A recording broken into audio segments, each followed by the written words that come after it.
Mas eu lembro do Marco lá em casa, quando ele foi ministrar na Lagoinha, ficou lá em casa comigo, com a Cassiane. A gente passou uma tarde junto, cantamos no piano, louvamos a Deus, tempo maravilhoso. E Deus tem soprado na vida do pastor Marco Feliciano de uma maneira muito linda. Ele é uma autoridade hoje na nossa nação, mas eu sempre lembro ele, fala: cara, qualquer autoridade que coloque sobre a sua cabeça não se compara com o poder da palavra de Deus que você prega. É um pregador da palavra de Deus, se não um dos grandes pregadores da nossa geração. Vamos receber com muito carinho mais uma vez. Pastor Marco Feliciano está aqui com a gente, vai pregar. A glória! Te amo, meu irmão, que o Senhor te use em nome de Jesus. Te amo, querido. Já era. Eu perguntei para ele se era o mesmo tempo de manhã. Ele falou assim: prega, prega, prega. Então nós vamos até às 7 da noite aqui. É tudo falso. Passou o horário, levanta todo mundo e vai embora. Cumprimento a todos com a paz do Senhor. Abra sua Bíblia comigo na primeira epístola de São Paulo aos Coríntios, no capítulo de número 2 e no versículo de número 9. Primeira epístola de São Paulo aos Coríntios, capítulo 2, versículo de número 9.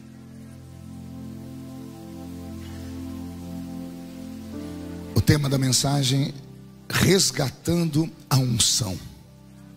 Amém? Mas, como está escrito, nem olhos viram, nem ouvidos ouviram, nem jamais penetrou em coração humano o que Deus tem preparado para aqueles que o amam. Amém, Lagoinha? Eu vou ler de novo. Nem olhos viram, nem ouvidos ouviram, nem jamais penetrou em coração humano o que Deus tem preparado para a Lagoinha, em Orlando, nesta tarde. Você pode estar em pé comigo um minutinho? Isso. De manhã eu falei para você olhar para quem era mais bonito. Teve gente que não olhou, então eu vou fazer diferente. Pegue na mão de quem está mais perfumado.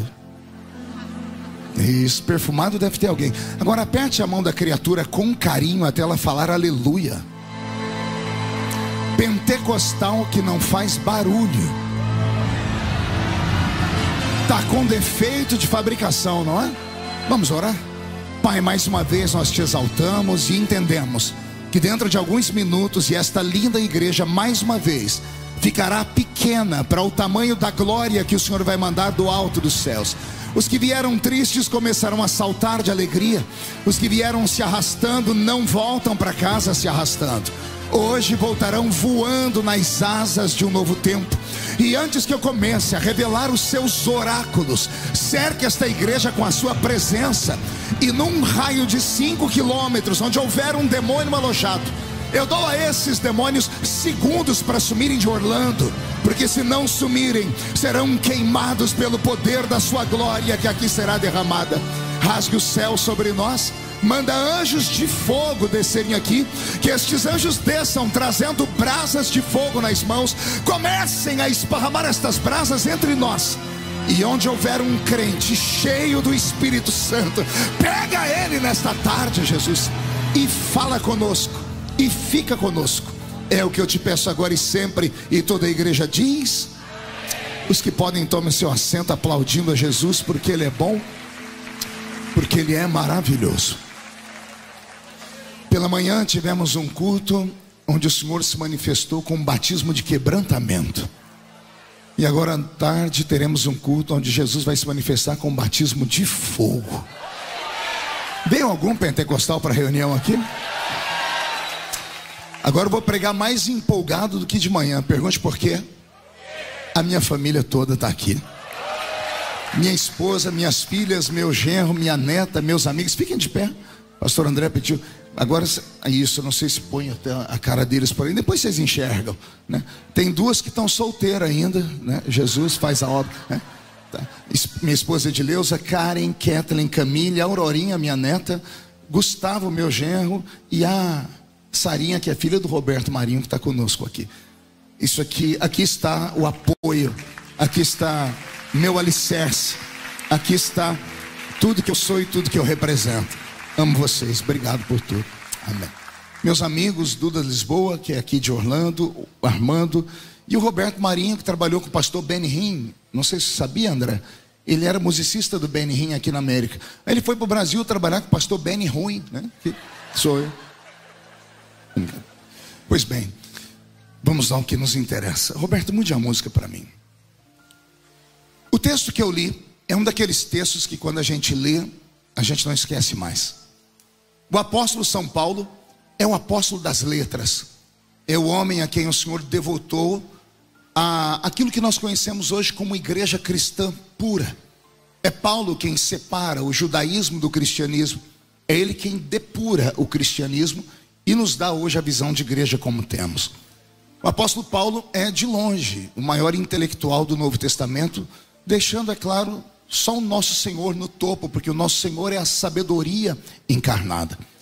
Paulo iniciou o seu ministério de uma maneira meio estranha, porque podendo ele ter pregado para os judeus, seus patrícios, que viviam debaixo do domínio do Império Romano, e o Império Romano, como sempre, com a sua truculência, tirando dos homens e mulheres que eram seus escravos, a oportunidade dos estudos. Quando Paulo viveu nesse mundo, mais de 95% dos judeus não tinham mais acesso a estudo, não sabiam ler nem escrever. Ele é um haut concours, ele é diferenciado.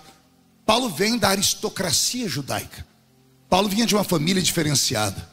Certa vez, num debate teológico, na verdade um debate sobre leis, ele invocou a sua cidadania romana. E o homem com quem ele invocava a cidadania romana disse: eu tive que comprar a alto preço, como é que você conseguiu? E Paulo diz: pois eu nasci assim. Então ele vinha de uma família diferenciada, e já já você vai entender por que eu estou falando isso. Paulo é chamado de doutor da lei. Muitos crentes, por falta de conhecimento, acreditavam que ele era um sacerdote. E ele não era um sacerdote, porque ele era da tribo de Benjamim, a menor tribo de Israel. E só era o sacerdote que era da tribo de Levi. Então quando a Bíblia diz que ele era doutor da lei, a Bíblia está falando isso em ipsis literis. Ela está chamando ele de doutor em leis. Ele era advogado, era poliglota, era um homem extremamente preparado e, segundo ele, o maior fariseu do seu tempo. Tinha ele, é claro, não uma vida perfeita, porque não dá para ser tudo perfeito. Quem conhece a biografia dele, como eu estudei com muita paixão, vamos descobrir que Paulo era um homem de 1,5 metro de altura, tinha uma cabeça desse tamanho, calvo por natureza. Há quem diga que era caolho e manco de uma perna. E você ainda acha que você é feio, né? Pois bem, se teve esperança para ele, tem para qualquer um de nós, né? Paulo era essa figura enigmática, um homem extremamente bravo, a princípio arrogante, talvez por causa do seu próprio nome, Saul de Tarshite, conhecemos como Saulo de Tarso, Saulo o Grande, até encontrar Jesus no caminho de Damasco, e Jesus falou: você não é o grande, você é o pequeno. De Saulo transformado em Paulo. E assim começa a história desse grande personagem do Novo Testamento. Paulo, podendo, como eu disse, pregar aos judeus, podendo ele ter deixado de pregar aos judeus e descido ali para o continente africano.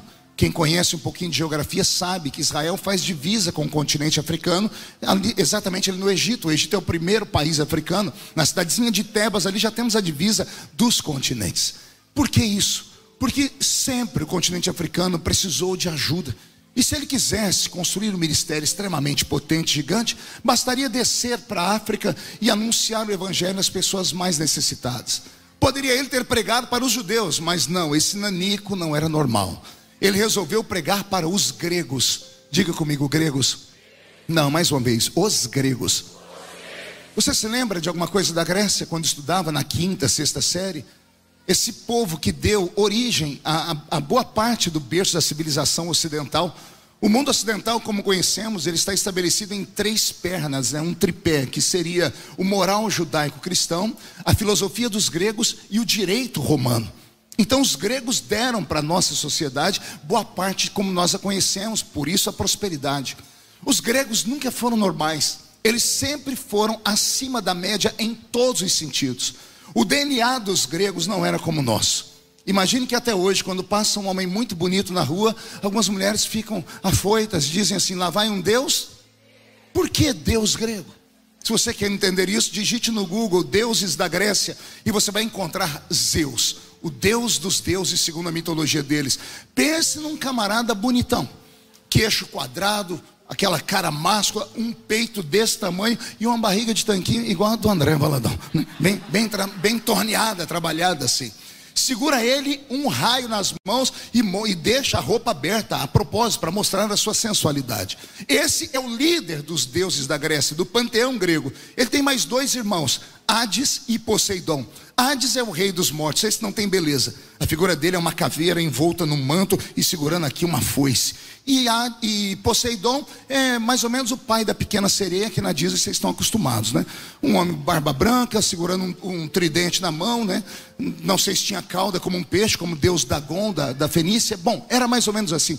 Esses eram a tríade de deuses deles, e todos eles extremamente belos, com exceção de Hades. Mas se você digitar panteão dos deuses gregos, vocês vão ver Artemísia, vocês vão ver Hera, Diana, Afrodite, deusas da beleza. Então eles eram bonitos por natureza. Uma coisa é você pregar para uma pessoa que tem dificuldade em se aceitar, que sofre com a sua imagem. É muito mais fácil você convencê-la, dizer: olha, você é lindo por dentro, né? Há quem tem espelho para enxergar por dentro. Eu não consigo enxergar ninguém por dentro, né? Mas há quem diga isso. Os gregos então tinham essa habilidade com a beleza, e é para esse povo que Paulo vai pregar. Não bastassem ser bonitos, pense num povo inteligente. Esse povo inventou a tal da filosofia, uma mistura de 2 palavras em latim, philos e sofia. Amigos da inteligência, namorados da sabedoria. Quando a gente nem pensava em nascer, eles já dissertavam sobre a existência. O que falar de Sócrates, Aristóteles, Platão? Até hoje, nossos filhos sofrem em universidades quando um professor manda um texto de Platão para a gente tentar interpretar. O infeliz viveu milhares de anos antes de Cristo e até hoje a gente não entende bolhufas do que ele escreveu. São eles que inventaram a dialética, são eles que inventaram as crises, são eles que inventaram as formas de você respirar, olhar o mundo, dependendo da percepção de como se enxerga. Isso milhares de anos antes de Jesus. Não bastassem ser inteligentes e bonitos, pense num povo rico. A própria cidade de Éfeso, uma das maiores do seu tempo, em baixa temporada 500 mil habitantes, em alta temporada 1 milhão de habitantes. Eu estou falando de 2.000 anos atrás. Uma cidade geograficamente tão bem estabelecida que todas as pessoas que transitavam entre países da Ásia e vinham de barco, como os barcos eram movidos à mão de obra escrava, precisavam parar ali para abastecer, para comprar e vender, e daí o potentado de riqueza deles. Não bastassem ser bonitos, ricos e inteligentes, pense num povo que era místico. O céu dos gregos era bem baixinho, ficava ali na Grécia mesmo, no alto do monte chamado Monte Olimpo, e dali os deuses governavam a terra. Não um, não 2, milhares deles. É para esse povo que o apóstolo Paulo vai pregar. Isso mexe comigo, eu quero que isso mexa com você também, porque geralmente queremos pegar o caminho mais fácil para se ganhar uma alma, e ele, ao invés de ir pregar para aqueles famintos, ele foi pregar para os abastados. Ele foi pregar para quem aparentemente não tinha necessidade nenhuma. E ele entra em Atenas. Imagine Atenas, uma cidade grande, a capital intelectual do mundo antigo. E bem na entrada de Atenas, uma imagem de Zeus. Uma imagem de 10 metros de altura desse ser belo, todo pintado de ouro embaixo. Zeus, Deus dos deuses, e sacrifício a ele. Era para colocar medo em qualquer paroleiro ou qualquer pregador, mas não no nanico. Paulo atravessou a avenida e andou. Achou a imagem de Hades, aquela imagem da morte, não se deu por vencido. Achou a imagem de Poseidon, não se deu por vencido. Encontrou no meio do caminho a estátua de Hércules, de Teseu, do Minotauro, de todos os deuses da Grécia Antiga. E nenhum deles assustou Paulo. Ele foi na avenida da adoração da Grécia até o último altar. E no último altar não havia imagem nenhuma. Ele olhou para ler o que estava escrito. Ele disse: é aqui que eu paro. Disse: ei, atenienses, sabendo de vossa cultura e como vocês temem aos deuses, o medo de vocês em desagradar alguma divindade é tão grande que erigiram um altar a um Deus que vocês não conhecem. As suas orações chegaram até ele, pois eu sou sacerdote do Deus desconhecido. Eu vim pregar para vocês sobre ele. Arrastaram Paulo para o Areópago. Diga comigo, Areópago. Mais uma vez. Não é fofinha essa palavra? É mais fácil que falar how are you?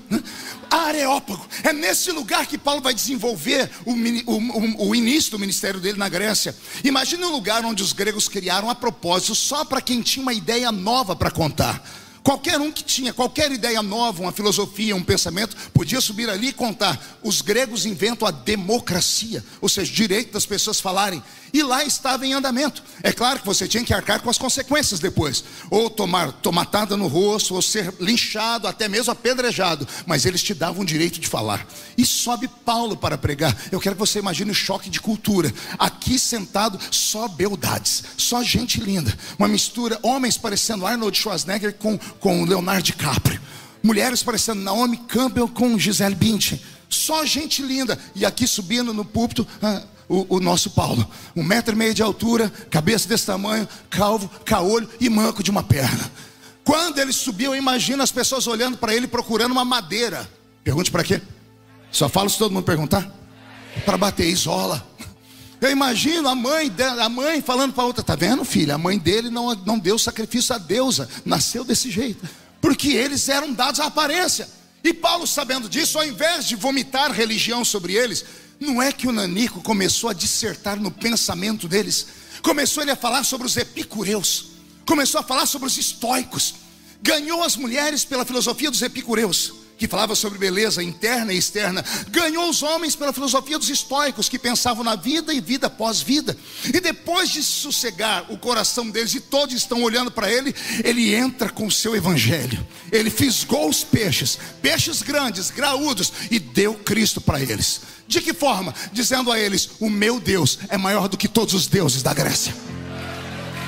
Há um historiador que diz que Paulo foi questionado: seria o seu Deus maior do que Poseidon? O historiador diz que Paulo deu gargalhadas dizendo: maior do que Poseidon, o meu Cristo é. E até os servos dele são maiores do que Poseidon. Por quê? Eu tenho um amigo chamado Pedro, de vez em quando eu chamo ele de Cefas, e Jesus chamava ele de Simão.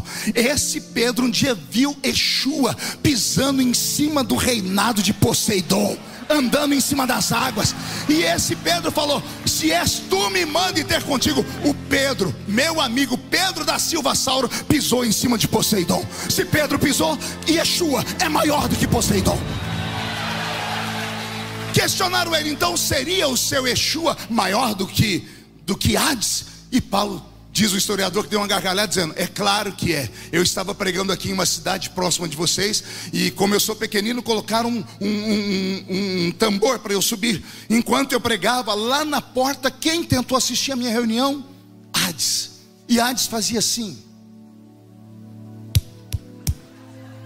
Final da reunião, te pego.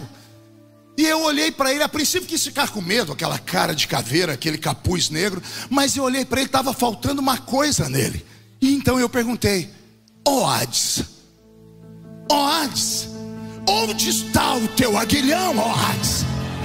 Travada foi uma batalha na cruz, e a vitória foi de Jesus de Nazaré. Porque Hades era a encarnação da própria morte. Eu citei aqui 1 Coríntios 15, quem conhece a Bíblia navegou, né? Aí perguntaram: seria o seu Yeshua maior do que Zeus? E Paulo pergunta, segundo o historiador: onde mora Zeus? E todos apontaram para o alto do Monte Olimpo. E ele questiona: tem certeza que Zeus mora ali no alto daquelas montanhas, acima daquelas nuvens? Sim, ele mora ali. E Paulo diz: então Yeshua é maior do que Zeus. Por quê, Paulo? Porque o salmista, no Salmo de número 113, diz que quando o meu Yeshua quer olhar os céus, diferente de Zeus, porque se Zeus mora ali, para olhar os céus ele tem que olhar para cima. O meu Yeshua, quando quer olhar os mesmos céus, ele se inclina, porque ele é maior do que o céu, é maior do que a terra, é maior do que as nebulosas, é maior do que as galáxias, é maior do que os buracos negros. Ele é tão grande, mas tão grande, que enquanto ele caminha na lagoinha aqui nesta manhã, a face dele está diante dos serafins que estão cantando: Santo, Santo, Santo é o Senhor dos exércitos, e Orlando está ficando cheio da sua glória. Na força desta revelação, ele planta a sua primeira igreja. Ele sai de Atenas e vai para Corinto. Diga comigo, Corinto. Olha para o seu irmão e diga: não pense em heresia. Não é Corinthians, é Corinto. E já teve um ali que já ficou todo, falou: oh, meu Corinto na Bíblia. É Corinto, tá? Até porque a Bíblia diz no Salmo 92, verso 12, que o justo florescerá como palmeiras. Está escrito, farei. Ouvi uma aleluia aqui. Gente, é brincadeira, eu não torço para ti, menino. As meninas são todas São Paulinas, né? Mas eu falo do Verdão por causa do meu querido presidente Bolsonaro, que ele é apaixonado por eles. Deixa para eles. Pois bem,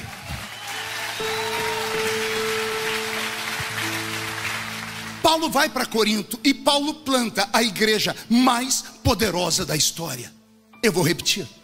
A igreja de Corinto foi a igreja mais poderosa da história. Imagine você uma igreja que para entrar no culto você era obrigado a pegar uma senha. Pergunte para quê? Só falo se todo mundo perguntar. Para você saber que horas que você podia profetizar. Ô pastor, essa igreja é organizada. Não, é o contrário. Paulo estava pregando, levantava um profeta ali. Ele parava para ouvir, levantava o outro aqui. Ele está tentando ouvir os dois, levantava o terceiro ali. Aí Paulo disse, gente, calma, todos podem profetizar, mas cada um a seu tempo. Todos podem orar em línguas, mas seria interessante que o Senhor levantasse entre nós alguém que pudesse interpretar as línguas. Paulo começou a sistematizar o culto pentecostal ali na igreja de Corinto. A igreja de Corinto era uma igreja tão viva, tão nova e tão cheia do Espírito Santo. Todos os crentes eram possuídos pela presença do Espírito Santo.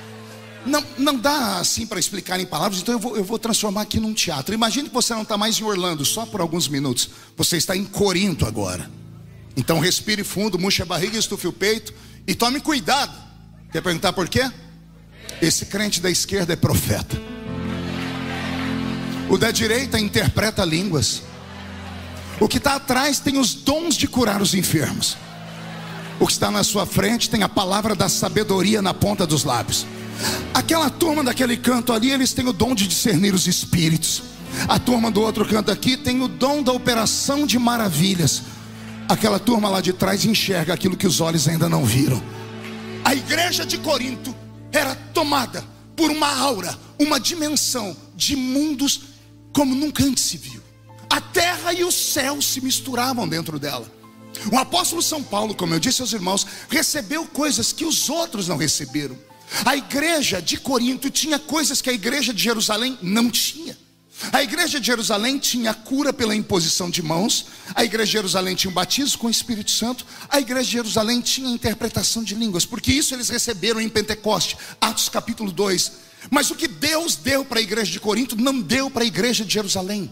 Os crentes da igreja de Jerusalém eram caminhantes de dois mundos. Caminhavam por dois mundos. É para a igreja de Corinto que Paulo consegue discernir o tipo de gente que está dentro da igreja.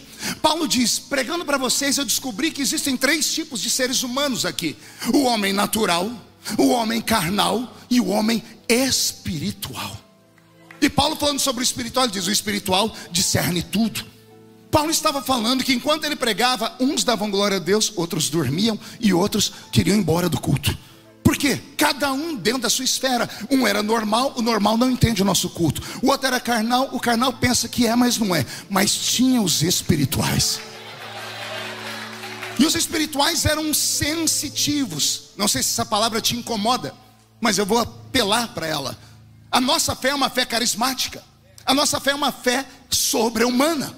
A nossa fé é uma fé que nos dá direito de entender que nós não somos comuns. Ao homem natural, Deus deu 5 sentidos. Diga comigo 5 sentidos. Se lembra quais são eles? Audição, visão, olfato, paladar e tato. Isso para o homem normal, qualquer homem, de qualquer religião, de qualquer raça, de qualquer tribo. Deus deu esses 5 sentidos. Mas para os que estão aqui na minha frente, André, Deus deu um sentido a mais. Eu chamo de 6º sentido. Calma, não tem nada a ver com aquele filme do Bruce Willis, com aquele menininho que diz I see people dead all the time. Vejo gente morta todo dia. Não. Esse 6º sentido é um sentido a mais. Para que servem os 5 sentidos que nós recebemos? Para que o mundo natural seja real para nós. Eu só percebo a densidade dessa tribuna porque os meus pés estão equilibrados nela, por causa do meu tato. Eu só enxergo a beleza dessa igreja por causa dos meus olhos. A melodia do Roberto me atrai por causa da minha audição. Eu abracei o André Valadão, hoje descobri que ele não usa mais perfume do Avon. O perfume dele não fala português, é diferente. Meu olfato. E no fim do culto, em nome de Jesus, terei comida para o meu paladar. Estou cansado dos irmãos me convidarem e falar, venha que cuidaremos de você como se cuida de um anjo. Anjo não come, não dorme, não toma, não descansa. Não, terei comida. Esses são os 5 sentidos. Mas Deus deu a todos nós um sentido a mais. Um 6º sentido. E para que serve ele? Ele tem a mesma função dos outros, só que para um mundo invisível. Se com 5 sentidos eu percebo o mundo natural, com o 6º eu percebo o mundo sobrenatural. Pastor, isso está meio estranho. Vou falar para você que não é estranheza nenhuma. Alguém aqui já foi orar na casa de alguém? Foi orar na empresa de alguém? Você lembra quando você chegou lá, quando pisou lá dentro, subiu um arrepio, que saiu da sola do pé, foi até o cabelo, sua alma saiu uns 2 metros do corpo, você catou ela e devolveu para cá. Lembra disso? Por quê? Porque você foi com um propósito, você estava em oração e jejum, você treinou o seu espírito, o seu homem espiritual, a sua mulher espiritual foi treinada. Então eles estavam aguçados. Isso nos faz perceber o mundo espiritual. Muitas pessoas pensam mesmo que a igreja da Lagoinha só tem essa virtude porque está em Orlando. Não, Orlando é só o princípio. O culto da Lagoinha começa em Orlando, mas não termina em Orlando. Ele vai subindo para as regiões celestiais. E isso não é invenção minha. Paulo diz: quando vocês se ajuntam, nada acontece. Mas quando vocês se ajuntam, e uns têm salmos, louvores, e outros têm palavra, testemunho, aí vocês saem da terra e entram nas regiões celestiais. Por que você acha que um fica em pé, outro fala em línguas, outro fica maluco, roda? Tem uns que parece que recebe o espírito do Bruce Lee. Por que você acha que acontece isso? Porque alguns são sensitivos. E o meu desejo nesta manhã é que o Senhor te devolva isso. O meu desejo nesta manhã é o tema da pregação. Eu quero que o Senhor resgate a unção que você perdeu. Porque hoje você está aqui bonito, com um carro lindo e falando em outra língua, mas você não pode esquecer que você veio de lá. Eu não tenho vergonha de falar que eu nasci na Vila Tatu. E não ri não, porque aqui tem gente que nasceu na esquina do sovaco sujo, que eu sei. Aqui tem gente que veio de um buraco que não tem nem nome, e só veio para cá porque um dia estava passando pelo Vale da Sombra e da Morte e entrou naquela casinha daquela irmãzinha que só tinha um coque na cabeça e 2 dentes na boca. Era o zagueiro e o atacante. Ela começava a falar, você não entendia nada, porque não falava nada com nada, e tudo errado, mas você ia sentindo cada palavra que ia saindo. E o Senhor falou: vou te levar, vou te colocar num pássaro de aço, vou levar você num furacão. Não me interessa como foi. Você está aqui por causa de uma promessa divina. Você está aqui porque o Senhor te mandou. Aí você entrou aqui naquele perrengue, dividia um colchão solteiro com a esposa. Você dormia de cabeça para cá, ela para cabeça para cá. Você ficou na casa das pessoas. Você é um analfabeto ao chegar aqui, porque a maioria não sabia falar na língua inglesa. Aí o Senhor veio e te honrou. E depois que Ele te honrou, você ficou desse jeito aí, com todo respeito. Vem para a igreja altivo, nariz empinado, olhando as suas contas de dólares. E você esquece que você só está aqui porque um dia você caminhou pelo mundo do Espírito. Foi a revelação que te trouxe nesse lugar. E você não pode perder essa essência. Ei, escute o conselho de um velho chamado Davi, que antes de morrer olhou para tudo que construiu e disse: Deus quer tirar de mim, tire o reino. Quer tirar de mim, tira a fama, mas não retires de mim a sua santa presença. Não vale estar aqui se não for para sentir Ele. E eu já quero apelar. Levante a mão direita para o céu comigo e chacoalhe ela assim. Agarre o ombro de quem está do seu lado, por favor. Pode falar: o médico falou para não contrariar o pastor Marco. Agarrou, chacoalhe a pessoa até ela ficar irritada. Irrita ela, tira ela do lugar. Diga: Deus te trouxe aqui para isso. Sacode ela, sacode, diga: para isso. Deus te trouxe aqui para sacudir a sua fé de novo, para sacudir o seu ministério de novo, para sacudir a sua alma de novo. Ah!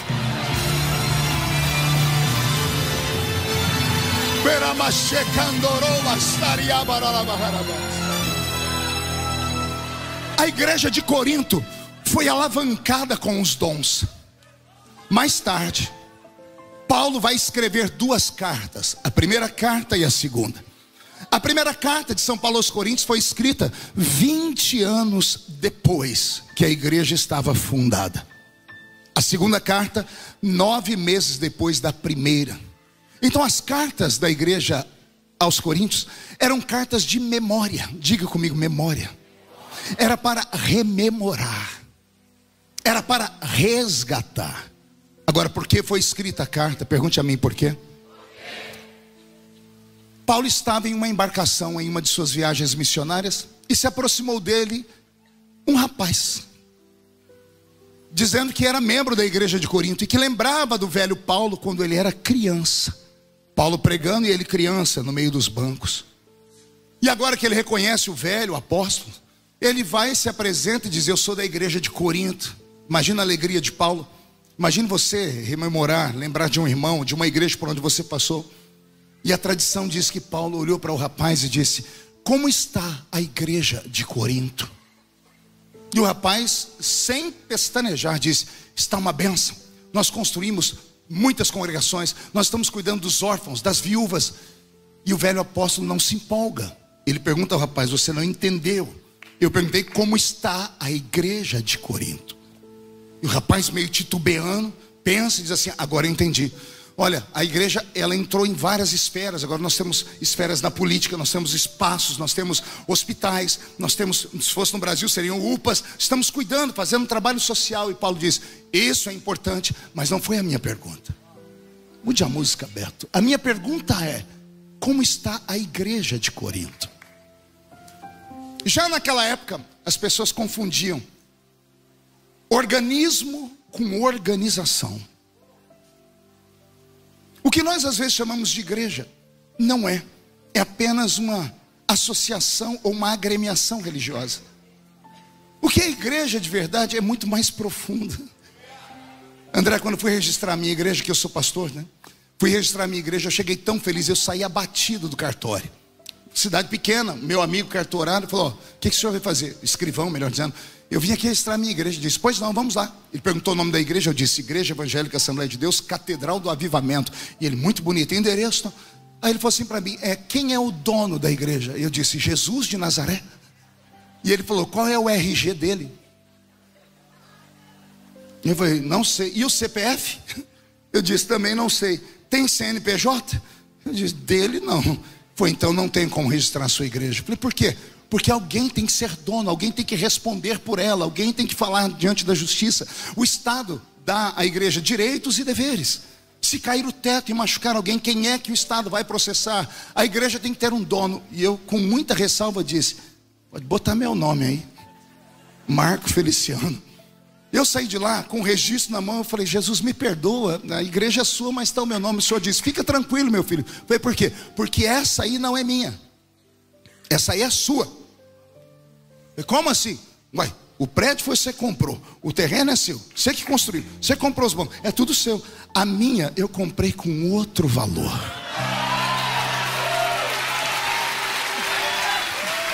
A minha eu comprei com sangue derramado lá na cruz.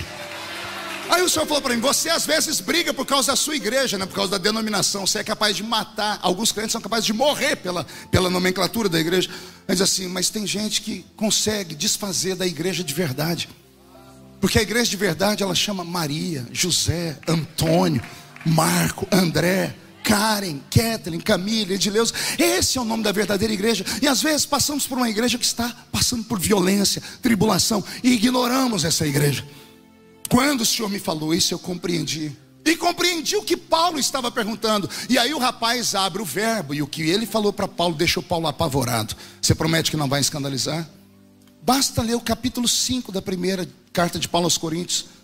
Paulo vai dizer assim: é sabido que há entre vós uma espécie de pecado que nem o mundo comete. Não tem nome entre o ímpio. É sabido que um filho dormiu com a mulher do seu pai, e vocês nada fizeram. Não é incesto, porque incesto é o filho dormindo com a mãe. O pai era divorciado ou viúvo, casou com uma moça mais nova na ausência do pai. O filho dele dormia com aquilo que deveria ser a sua madrasta. A igreja toda sabia. E Paulo diz: vocês aceitaram isso de maneira muito fácil. Vocês não corrigiram. E por isso a igreja perdeu a sua essência, que eram os dons, as manifestações. Alguém vai questionar Paulo dizendo assim: não, quando você veio pregar você trouxe cultura. Paulo diz: não, quando eu fui ter convosco, nada do que eu vos falei foi em sublimidade de palavras de sabedoria humana. Quando eu fui ter com vocês, eu levei revelação e demonstração de Espírito e poder de Deus. Paulo começou a explicar que a ausência da santidade, do compromisso, foi fazendo aquela linda igreja virar apenas uma religião. A nossa geração não vive fugindo da religiosidade. A nossa geração não vive fugindo dessas coisas, desses esqueletos. Porque muitas igrejas pelo mundo afora são parecidas com uma folha seca de outono. Ela tem aparência, tem estrutura, mas não tem seiva, não tem vida. Algumas igrejas parecem a lua, tem brilho, mas não tem calor. Algumas parecem com um cano de uma espingarda, são retos, impecável, mas são ocos e vazios. Aí quando alguém pergunta por que a Lagoinha funcionou em Orlando, é porque aqui tem seiva, os raios do sol da justiça entram aqui dentro, e aqui tudo é pelo Senhor e para o Senhor. E você que está me assistindo em casa, porque parece que está sendo transmitido, você que está assistindo pela internet, o Senhor está falando com você neste momento: não morra. Você está morrendo dentro da fé onde você está, porque lá você já não sente mais nada. Você está viciado em ir à igreja. Você vai para a igreja, mas não sabe o que vai fazer lá. Você entra na igreja, mas não consegue entrar no culto. Vou falar de novo. Entrar na igreja qualquer um entra, até cachorro entra. Foi em Minas Gerais que eu ouvi essa piada. Por que o cachorro entrou na igreja? Porque a porta estava aberta. Entrar na igreja não é o ó não, viu? Porque alguns acham assim: pastor, tem que ficar feliz comigo porque eu estou na igreja. Querido, a porta da rua é a serventia da casa. Se for para entrar aqui dentro e ficar desse jeito, soltar tudo de novo, André, me olhando com essa cara feia, parecendo que foi batizado num pote de vinagre. Se for para vir num culto da família de festa e ficar me olhando com esse olho seco, parecendo olho de sapo que morreu no dia de enchente. Se é para vir num culto avivado e ficar com essa boca travada, essa boca de aço, essa língua de ferro e esse queixo de concreto, é melhor não vir. Agora, escuta isso, André, isso aqui é para arrancar tatu da toca e sabiá do toco. Escuta.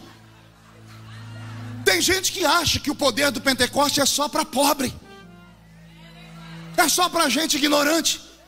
Se fosse assim, o Pentecoste tinha continuado só com Pedro e João. Pedro e João eram analfabetos, sabiam disso, né? Atos capítulo 4 e 5. Não são iletrados esses homens que os ouvimos pregar? Iletrados, analfabetos. Pedro e João não sabiam ler nem escrever. Pedro não escreveu nenhuma das suas encíclicas, seus discípulos escreveram.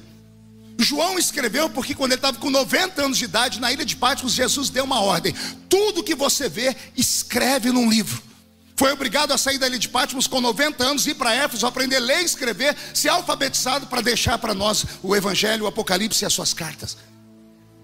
O Evangelho poderia ter sido dado a ele se fosse só para pobres, mas para quem Deus deu o Pentecoste pleno? Para um erudito, para um poliglota, para um advogado, para um homem que tinha cultura. Então essa história de que o Evangelho, o poder de Deus, o Pentecostes, essas coreografias pentecostais que fazemos, essa adoração extravagante que alguns têm nojo, só tem nojo que você nunca experimentou. E vou te dar um conselho: cuidado, porque esse negócio pega. Esse negócio pega. André, eu era recém-convertido, levei minha mãe na igreja para me ver pregar. Minha mãe entrou numa Assembleia de Deus. Quando ela me viu pregar, cheguei em casa e falei: e aí, mãe, o que a senhora achou? Ela falou: é diferente, né? Eu falei: por quê? Você mudou de cor umas 8 vezes quando estava pregando. Sua veia vinha aqui, você gritava tanto. Ela falou: meu filho, o que você sente lá em cima? Aí eu não sabia muito, que eu não conhecia a profundidade teológica. Foi a mãe: é uma coisa que me pega, né? É um negócio. Aí ela falou: já sei, é encosto. E deu uma raiva. Eu falei: não, mãe, não é encosto não. Eu falei: você tem é uma coisa que te pega. Eu falei: não, mãe, eu vou descobrir e vou falar para a senhora. O tempo passou e eu descobri: não é uma coisa, não é algo, é alguém. Vou falar de novo. Não é uma coisa que me pega. Eu não grito porque quero, até porque quando assisto meus DVDs morro de vergonha, porque os cameramen não são gente. Tem hora que eles dão eles puxam a imagem, mostra a minha goela balançando lá dentro. Aí os irmãos eles congelam a imagem, eu assim, ó. Parece que eu estou possuído por uma coisa esquisita. Eu não queria fazer isso. E por que o senhor faz? Porque eu não estou sozinho aqui. Tem alguém dentro de mim. E esse alguém tem uma função: glorificar a Yeshua. E como é que ele glorifica a Yeshua? Quando eu estou sensível e dou liberdade a ele. Aí quando eu dou liberdade a ele, eu tenho que adorar ele de maneira extravagante. Será que eu escuto um grito de glória a Deus aqui? Levei uma caravana em Israel há uns anos atrás, e foi comigo um grande brasileiro chamado Cid Moreira. Alguém lembra dele? Mr. M. O Cid foi comigo, era uma aventura andar com ele. Naquela época ele tinha só 85, agora ele está com uns 215, né? O Cid era bem velhinho. E o Cid foi comigo, aí nós chegamos lá, eu falei: Cid, acha o seu lugar aí no Muro das Lamentações que eu vou achar o meu. E eu procurei uma brechinha, era dia de festa, não tinha uma brecha. E eu sou pequenininho, nem sou brasileiro, não desisto nunca. Fui indo, achei um lugar. Quando eu achei o lugar, falei: Senhor, é aqui que eu vou orar. Saquei do meu bolso aquele pedido de oração, enroladinho, se soltasse dava uns 2 quilômetros. Todo mundo que sabe que você vai para Israel, fala: bota meu nome, né? Bota o nome. Aí veio a hora do problema e eu pequei e peço que a igreja me perdoe. Pergunte por quê. Aqueles buraquinhos do muro estavam cheios de papel. Não tinha um buraquinho para colocar o meu. Eu olhei e falei: Jesus, esse aqui está mais amarelinho do que esse. Esse está até dissolvendo. Esse aqui o senhor já escutou. Eu botei a barriga bem pertinho, fiz toque, pisei em cima e coloquei o meu pedido. A igreja me perdoa, por isso me perdoa. Graças a Deus. Quando eu coloquei meu pedido, eu falei: agora vocês vão ver um assembleiano orar. Eu levantei as minhas 2 mãos. Um assembleiano, seminarista como eu era, começa a orar, parece que ele engoliu um dicionário. Ele começa: soberano, eterno, magnífico, imarcessível, Rei dos reis, Senhor dos senhores. E fui subindo. Eu atravessei o átrio, atravessei o lugar santo. Quando eu estava chegando no Santo dos Santos, eu tomei uma pancada na mão esquerda, que eu saí da graça na hora. Mas foi dolorido, eu fiz ai. E eu olhei para cá, tinha um judeu do meu lado, usando aquela roupa escura, aquele cabelinho enrolado aqui. Ele estava fazendo a oração dele assim, ó. E ele deu um murro na minha mão. Se ele fosse menor, eu tinha encarado ele. Mas era muito... Eu falei: infeliz, né? E vim para cá, levantei, comecei a orar. Eu tomei uma cabeçada na mão direita. E eu abri o olho, o daqui estava assim, ó. Eu falei: que povo doido. Ó, eu, pentecostal, chamando eles de doido. Minha falei: Senhor, eu preciso orar. Quando eu estou orando, me empurraram aqui, que eu bati a cabeça no muro. Eu falei: agora acabou. Eu olhei para trás, o de trás fazia assim, ó. Eu comecei a olhar ao meu redor. Um fazia assim, outro fazia assim. Quem já viu isso? Quem já foi? É assim ou não é? O Eliaquim, o meu intérprete, estava perto. Falei: Eliaquim, o que esse povo está fazendo? Disse: povo não, meus irmãos, eles estão adorando. Eu falei: mas precisa disso? Ele disse: vocês não sabem adorar. Eu falei: não, eu quero aprender. Não, depois você não me contrata mais. Disse: não, eu quero aprender. Certeza, vai continuar me pagando? Disse: vou. Ele falou: até que enfim me deixaram falar. Vocês católicos e crentes evangélicos vêm aqui e falam que ficam orando. A oração de vocês é uma perca de tempo, de palavras jogadas ao vento. Os meus irmãos estão orando dizendo assim: Deus, eu estou falando, mas o meu braço está te adorando. A minha perna está te buscando. O meu quadril está te buscando. Ele diz: a oração não é monólogo, é diálogo. Isso é um diálogo. Deus se manifesta tocando os nossos corpos. Eles vão sentindo Deus nas juntas, nas medulas. Eles vão sentindo Deus em cada parte do corpo. Ele diz: eu te adoro com a boca, mas a minha cabeça te adora, a minha mão te adora, o meu pé te adora. Eu nunca tinha aprendido isso nem em seminário. Eu fui saindo dali, eu e o Cid, de repente eu entendi, porque demorou a cair a ficha, né? Eu sou igual carralco no frio, né? Demora para pegar. Quando pegou, eu dei um grito que eu quase matei o Cid. O Cid disse: que isso, pastor? Eu disse: Cid, eu entendi. Ele disse: o que o senhor entendeu? Eu disse: eu entendi porque lá na Vila Tatu, onde eu congregava, o culto começava e eu estava sentado. Quando eu dava por mim, eu estava lá na frente pulando. Aí quando eu via, eu voltava para o meu lugar. E as pessoas me chamavam de fanático, de desequilibrado, de doido, de santarrão. E não era nada disso. Não é que eu não sabia o que estava fazendo. Eu sabia, mas eu não tinha controle. Tinha alguém dentro de mim que queria dançar. Tinha alguém dentro de mim que queria bailar. Tinha alguém dentro de mim que queria uma adoração extravagante. Eu acho que o que está faltando em você é isso. É você descer do seu salto. Aqui não tem lugar para crente girafa. Sabe o que é uma girafa, né? Bonita demais, pescoço comprido, alto, só come frutos. Aqui é lugar para ovelha. Se quiser comer, tem que abaixar a cabeça, comer o capim aqui, beber água tranquila. Você pode não acreditar, mas é a essência. Avivamento não é uma coisa louca de uma mente que precisa de tratamento psicológico. Não. Avivamento não é um amontoado de reações psicossomáticas num cérebro doente. Não. Avivamento não é esquizofrenia. Avivamento é uma questão de sobrevivência. Vou falar de novo. Avivamento é uma questão de sobrevivência. A cotovela alguém do seu lado, diga sobreviva. Diga reage. Não, fala mais alto, diga reage. Escapa-te por tua vida.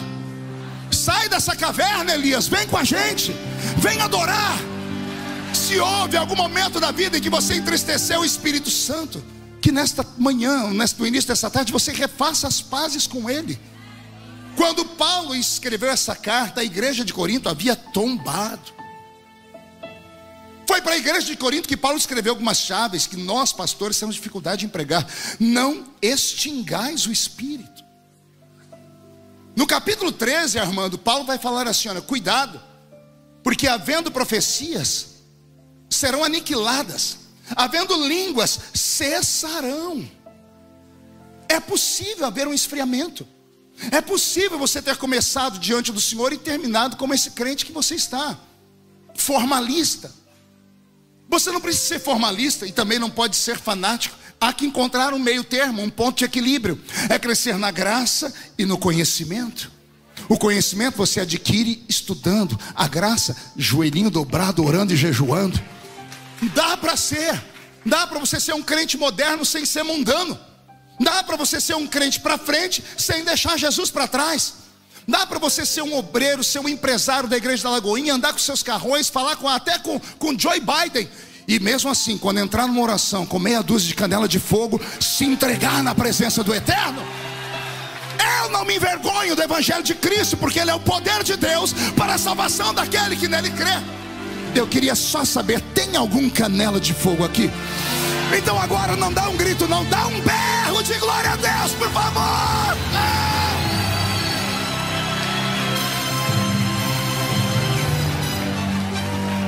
Não esqueça as suas origens. Não esqueça como o Senhor te trouxe para cá. Lembre que dentro de você há um Espírito e ele tem fome de Deus. Você não está vendo que eu estou pregando e está te arrepiando tudo? Já tem gente chorando, tem uns ali que se eu der corda eles saem correndo aqui dentro. Eles querem isso, precisam disso. Pastor, mas não tem nem mais nem menos. É uma questão de sobrevivência.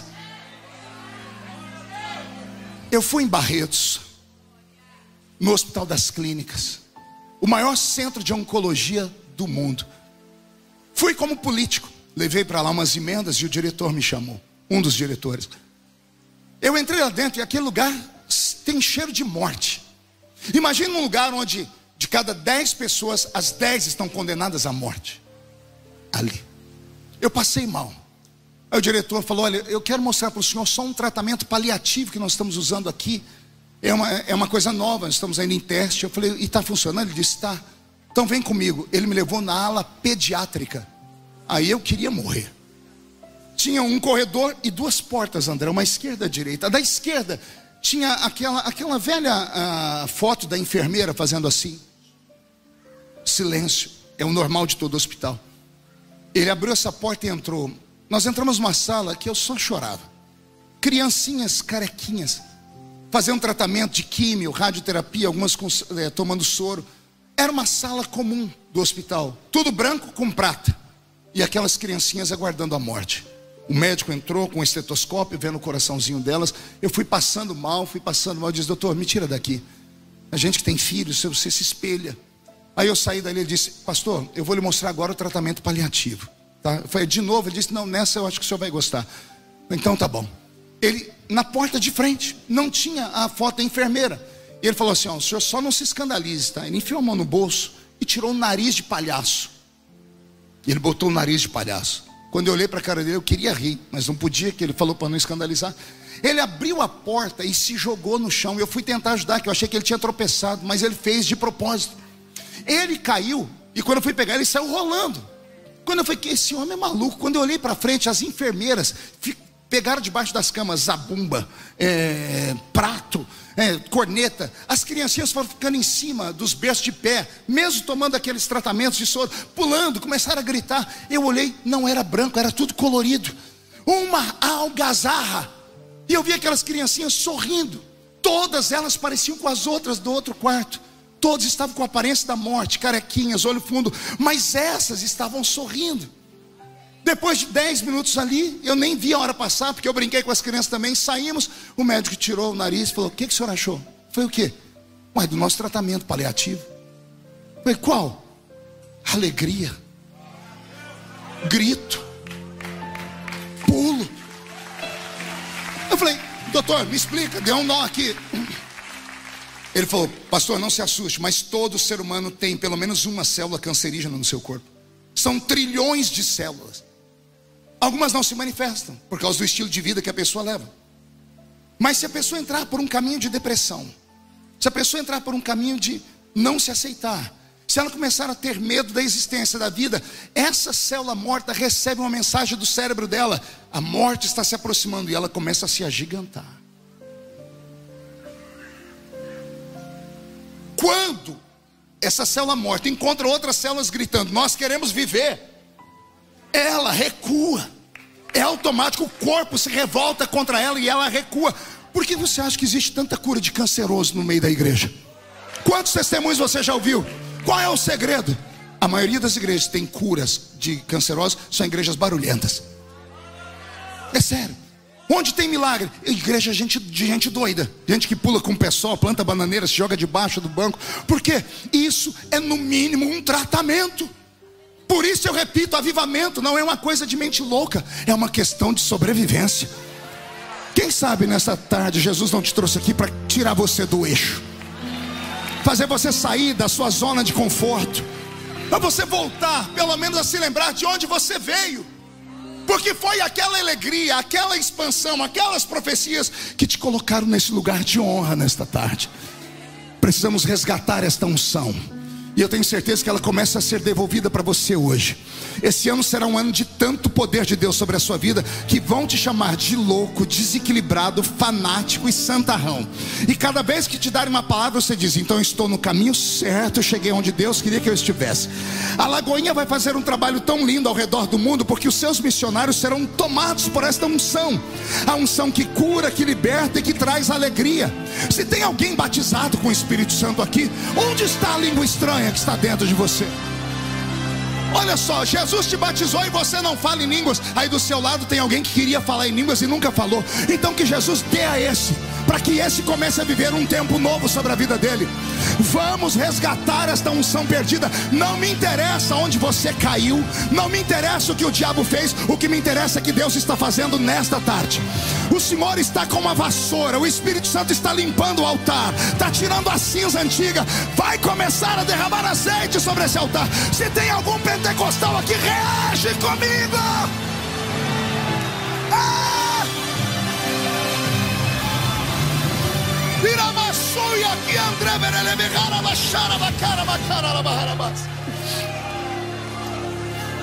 As pessoas perguntam para mim: qual é o seu segredo, pastor? Mais de 29 mil pontos online. O que é isso, André? É gente assistindo? Então Deus está falando com você que está assistindo, está falando com você que está aqui dentro. A Lagoinha nesta tarde está sendo transformada numa lareira, numa fogueira. Precisamos apenas de uma brasa incendiada para queimar todas as outras. Se você acha que eu estou falando demais, incline a sua cabeça e fale com o Espírito Santo. Pergunte se não é isso que te falta. Você esqueceu do velho versículo da Bíblia: buscai primeiro o reino de Deus com toda a sua justiça, e as demais coisas serão acrescentadas. Pastor, eu vim porque eu preciso do passaporte. Deus precisa de você queimando. Pastor, eu vim porque eu preciso do meu green card, e o Senhor precisa de você de novo fumegando.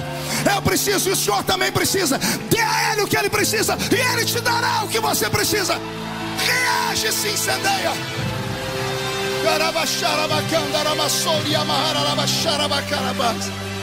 Eu vou terminando, porque eu estou com o meu corpo todo arrepiado. A presença do Eterno está aqui. Deus está falando com você. O Pentecoste é para quem precisa. O que acontecerá quando eu for queimado? Não tenho palavras para te explicar. Eu tenho exemplos. Um Pedro que negou Jesus diante de uma vendedora de púrpura, para depois saltar no meio de uma multidão ensandecida que falava que estava todo mundo bêbado. Ele temeu uma mulher antes do batismo com o Espírito Santo. Depois de batizado, enfrentou uma turba gritando: aqui não tem ninguém bêbado. O que aconteceu aqui foi o que foi escrito pelo profeta Joel, que diz que nos últimos dias, diz o Senhor, derramarei do meu espírito sobre toda a carne. Vossos filhos e vossas filhas profetizarão, vossos velhos terão sonhos, vossos jovens terão visões. Naqueles dias, diz o Senhor, derramarei do meu espírito sobre os meus servos e as servas, os que estão perto e os que estão longe. Porventura não queima o seu coração enquanto eu falo? O que eu faço, pastor? Se entrega, reage, escapa-te por tua vida. O que está faltando é só essa chama ser incendiada. Quando a igreja de Corinto recebeu esse poder, ela viveu por mais de 100 anos operando com sinais, prodígios e maravilhas. Vai acontecer um reboliço nos Estados Unidos. André, você falou para a América Latina. O Senhor vai te levar para falar para os americanos. Eu me lembro pregando uma vez na ilha de Martha's Vineyard, e a igreja local tinha uma programação na TV dali. Os americanos foram parar na porta da igreja, isso há 15 anos atrás, para saber o que era aquele barulho. E quando o pastor explicou, o pastor Tenório explicou para eles, eles disseram: nós vimos isso quando éramos criança. Nós queremos de novo a ilha de John Wesley. Foi para aquela ilha que John Wesley arrastou, se não me falha a memória, 30 mil americanos para orarem com ele por 6 meses em busca de um avivamento mundial. Esta terra já fumegou e o fogo foi embora. Aí o Senhor está trazendo esses brasileiros.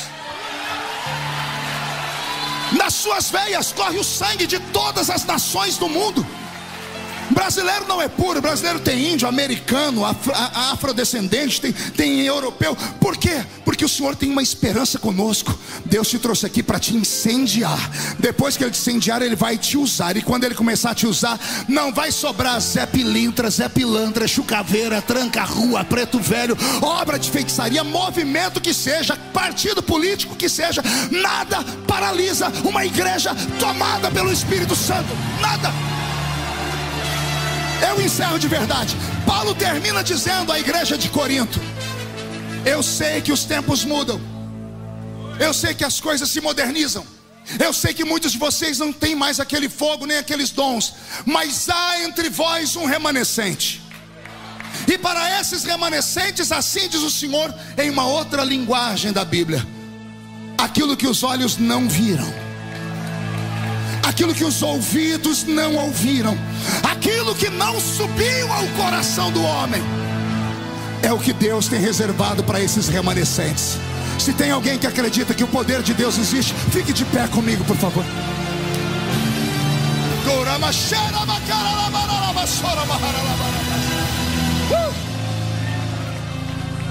Eu vou fazer um convite, um só. Talvez nesse convite eu vá ficar envergonhado e não vai vir ninguém, mas eu não posso ser covarde. Feche os olhos, para você não constranger ninguém. Eu queria orar aqui no altar, só com quem tem coragem de dizer: eu já fumeguei, eu já ardi em fogo, eu já falei em línguas, já preguei, já cantei, já evangelizei, já abri igrejas, e agora eu estou vivendo um momento difícil. Eu perdi a alegria, eu perdi o fogo, eu perdi a unção, eu não falo mais em línguas, eu não sou mais renovado. Se você tem coragem, eu te espero aqui no altar, de pé. Agora você não vai ajoelhar, porque agora você vai chegar de pé. Tem alguém que tem coragem? Não é vergonha nenhuma. Vergonha é você continuar a vida como você está levando aqui na terra, aqui na América. O Senhor fala aos meus ouvidos que tem pessoas aqui que já viram o céu pelo lado de dentro e paralisaram no tempo. Tiveram um acidente de percurso, um problema no casamento, um problema na sua vida pessoal, e isso o diabo tem jogado na sua cara, falado para você que você não pode mais, você não vai mais. Quem é o diabo para colocar um ponto final onde Deus ainda está escrevendo? Eu vou falar de novo: quem é o diabo para tirar aquilo que Deus te deu? Homens tomam o que homens dão, o que Deus dá para nascer um macho que tire. Isso, vem chorando mesmo. E você que não perdeu nada ainda e é do fogo, me ajude orando, me ajude orando, porque o nosso Deus vai operar como Ele operava antigamente.